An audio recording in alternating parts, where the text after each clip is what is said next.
စုပြေပါဒီနေ့ကလောရဲ့9တစည်းမှာဈေးသုံးပြီးတော့ပြန်လာပါတယ်ဒီလို9ရက်တစည်းမှာသုံးရတာအရန်ကိုသုံးလို့ကောင်းတယ်ပေါ့နော်ဖျားပန်းနေလည်းအရန်လာတယ်အသေးလည်းစုံတဲ့အတွက်ဟင်းချက်ရှာတွေလည်းဒီမှာဝယ်ရင်ပို့ပြီးတော့ဈေးသက်တာနေလည်းရပါတယ်ဒီဖျားပန်းလေးကိုရေချိန်လိုက်အောင်မယ်နော်ပြီးလို့ရှိရင်ဒီနေ့နေ့လယ်စာအတွက်ဝယ်လာတဲ့ဟာတွေနဲ့ဈေးသုံးလိုက်ဟာနဲ့ချက်မှဖြစ်ပါတယ်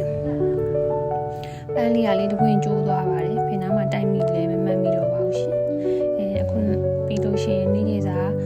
ချက်မှဖြစ်တဲ့အတွက်ဗီလော့လေးကိုဆုံးထိလိုက်ပြီးတော့ကြည့်ပေးကြပါဦးနော်အလုံးမလုံးခင်မှာတချင်နားထောင်ရတာကြိုက်လို့YouTube ကနေပြီးတော့တချင်လေးကိုရှောက်လိုက်ပါဦးမယ်ရှင်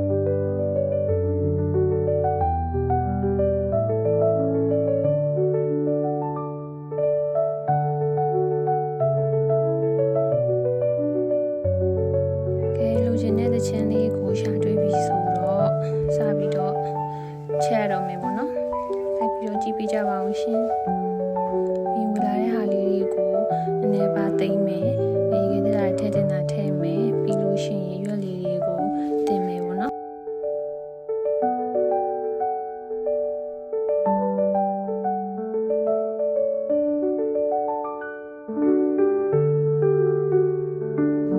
ချက်တုံးလေးကိုပပလေးလေးထားမယ်ဟင်းကချက်တုံးညာဟင်းနှုတ်အတွက်ဖြစ်ပါတယ်ဒါ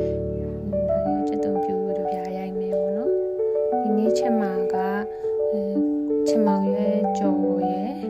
ဇုံဟင်းရဲ့ပဲဟင်းရဲ့ဖြစ်ပါတယ်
မှာဆိုရင်အသားငါးလေးပစုံနေရတယ်လက်ဆက်ဆက်ရတဲ့အတွက်ဒီနေ့ပစုံလေးကိုဝယ်လာတာဖြစ်ပါတယ်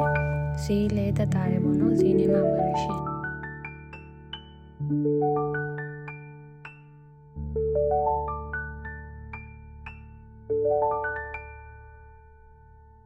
ကဲချက်လို့ပြီးသွားပါပြီစားကြပါအောင်ရှင်ဆုံးထိကြည့်ပေးတဲ့အတွက်အားလုံးကိုကျေးဇူးအများကြီးတင်ပါတယ်